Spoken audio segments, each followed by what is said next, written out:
السلام عليكم ورحمة الله وبركاته. أشما أركفوني جرّجرتو وردوتوتا في دعوتوتا يوتيوب اللي من صلاة تركمتني أكسمس وري يوتيوب channel كي سبسكرايب قوتن حدو قالتهما كبجما وري موتو سبسكرايبين قولين حاجة قام فيسبوكي كياتي ولي تديابينو أسينا وردوفا إسنين جوشو بربادا ما تيجي أورومو dhugaa rabbiititti jawaartu maal jedhe opiidiyoon waan ofii keessaa nyaattitti namni illee akka keessaa nyaatetitti itti nama gadi xiqqeessitee nama madaalti jedhe har'atan baay'ee takka gammadee jira maal gammadee maal argatte jechuu dandeessan laakiin hundi kennaayyuu wanti nu eegnu gammachuun kenna guddaan oromiyaan bilisoomuudha hayyoonni teenya mana hidhaatiin nu bahu oromoon biyya abbaa isaa irratti mirga isaa kasarbame kana diimokiraasii wanta jedhamuun kabaja argatee akka jiraatudha hawwiin keenya hundi kana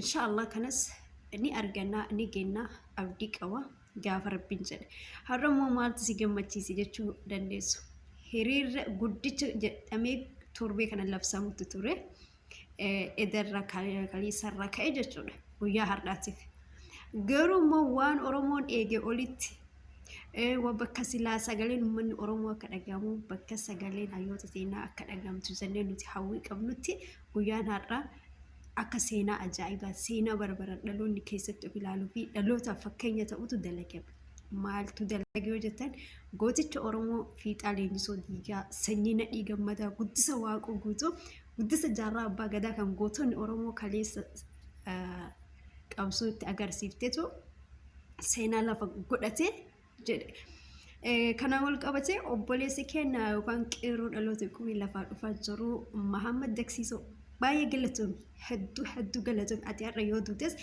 seenaa galmeessatti jirta seenaa waggaa dhibbaa caala seenaa guyyaa tokkaatiin ilmi namaa yaadatama waan waggaa dhibba hojjete caala waan guyyaa takkattiitiin yaadatama ilmi namaa jechuudha ati har'a tana seenaa ajaa'ibaa seenaa yoomuu dagatamuu hin qabne wallahi seenaa ajaa'ibaa dalagdi maaliif oromoon adaa hin jirti gadi baatee hin falmattu malee warra durgoof duugoo maal jedhanii kafalanii fi gadi baa hiriira baa nu deeggara malee osoo hin taane qeerroo lubbuu ofii kennee qeerroo aarsaa kafalee biyya isaatiif wareegama biyya isaa bilisa baafatuudhaaf halkanii guyyaa hirriba dhabe hedduu akka qabnu har'a ifa nuuf galee jira har'a arginee jirra fakkeenya akka Muhammad xiiqoftuu qeerroo Jawaar Muhammad kumaatamaan akka jirtu har'a arginee jirra kanaafuu oromoon baga gammaddanii baga guyyaa har'aa kana sagaleen gootota keenyaa sagalee hayyoota keenyaa dhagahame jechuu barbaada kanatti aansee immootu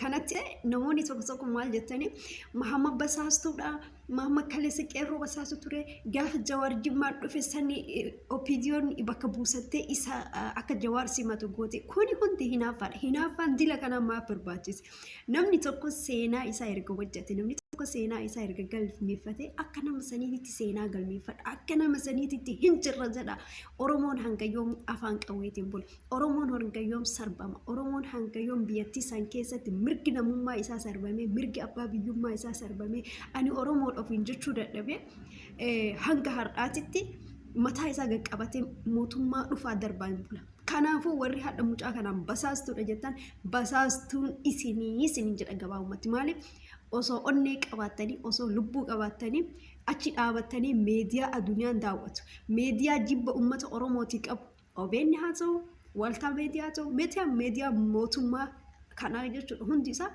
meediyaa ummata oromoo balaaleffatudha gatii ta'e haga mucaa kanarratti duultanii haga mucaan kun basaastu jettanii dhiira akka isaa san taatanii maaliif mootummaa kana dura dhaabbatanii bakka shimallis jirutti bakka warri dhageettii aangawoota olaanaa qaban warri federaalaa jiranitti maaliif gabbaatanii akka mucaa saniititti hin dubbatina inni kaleessa yoo waggaa lamaaf waggaa takka basaasaa ta'e har'a garuu ummata san dura dhaabbatee mootummaa abbaa irree afaan qawweetiin ummata bulchaa jiru dura dhaabbatee guyyaa takkattiin daqiiqaa 30 keessatti jecha hagatti saniitiin seenaa ofii galmeeffate kana irratti kan nama ajaa'ibu qabxii isaa gaarii kana dhiise ifaajee isaa kan waggaa 4-5 kana bishaan itti naqee ummata oromoo kiyyannaaf dursa hayyoota tiyyatan mana hidhaa keessa jirtuuf gammachuun keenatti hin dhagamu jedhee oromummaa isaa dursee biyya isaa dursee of kenne jechuudha. Ofirratti du'a murteesse.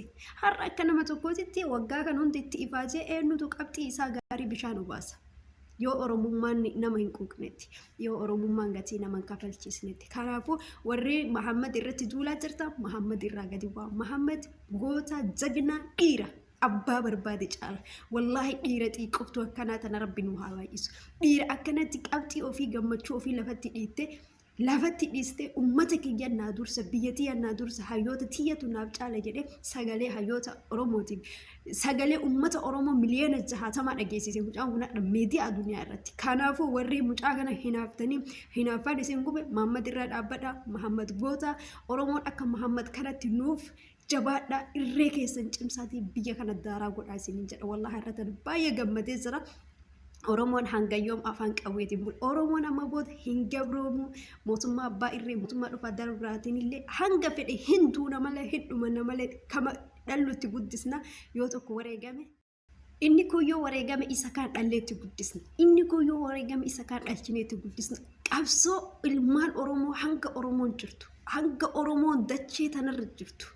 Abadan Oromoon hin baddu, Oromiyaan hin baddu, qabsoon Oromoo duubatti hin deemtu. Warri mootummaa kana sodaatanii ofirratti albaa jirta. Warri mootummaa kana sodaatanii ofirra fincaa jirta. Dhaabadhaaf laala. Qabsoon Oromoodha kan kalee fiixa geetti hadhas burus. Fiixa geetti Oromoon harka isaa wal jala dabarsee mootummaa kana hin gabroomnu jee ni bilisoomna. Bakka yaadni ni geena. Injifannoon kan uummata Oromooti. Mahammad jabaadhu simbooni jira. Thank you sin jedhee jira. Wallahi baay'ee takka galatoomi nu boonsitee jirta. Maqaa nuti goote baga sanyii nadhii gammadaa taate. Ati har'astuu seenaa Haacee ol baaftee, seenaa Jawaar Mahammad ol baaftee, seenaa gootota Oromooti Oromiyaa ol baaste galata qabdaa. Ulfaadhu galatoomsi jaam. Warri mucaa kanaan basaastu jettaan basaastu misi.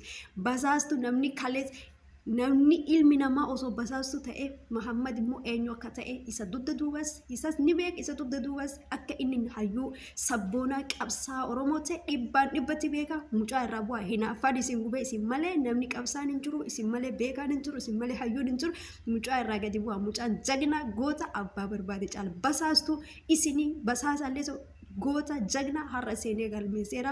Leenca jaarraa 21ffaa bala biltsiginaa afaan qawweetiin uummata bulchitu seenaa galmeeffateedha. Bara biltsiginaa hayyoota hiitee lugnaa fi doofaa hundaan hayyuudha jettu seenaa galmeeffateedha. Kanaafuu jagna akka isaa taasisaniin jedha. Salaamu alaikum.